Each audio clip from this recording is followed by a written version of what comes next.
Last time we talked about how John verses 5 and 6 show Jesus using a need, the hunger of thousands, to test faith.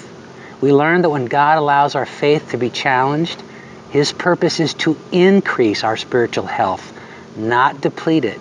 And we also learned that our Lord is always in control of a trial's outcome. He can be fully trusted.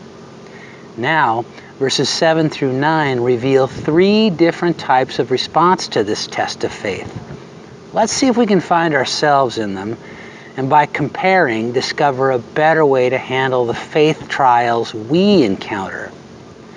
Jesus had posed a question: how are we going to feed all these people? And the first response came from Philip. He whipped out his calculator, did the math, and reported to Jesus that there was no way they could afford to buy anywhere close to enough food.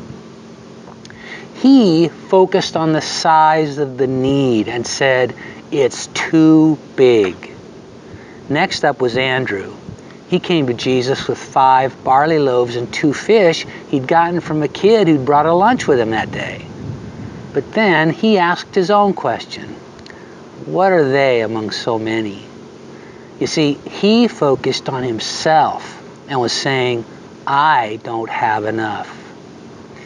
But there's another person involved in this episode, the boy with the lunch. And although the text doesn't specifically say so, it clearly implies that this young man freely offered his loaves and fishes. They weren't taken from him, they were given. And by doing so, he was demonstrating that he was focused on Jesus, and by his actions saying, "I believe you can do anything." Oh, the faith of a child. Dear Lord, when I next face a need that tests my faith, may my response be the simple, childlike trust demonstrated by that young man. May my choice be not to focus on the size of the need or my own limited resources to meet it. Help me instead to trust in the greatness of who you are. May my heart's cry be, "You can do anything."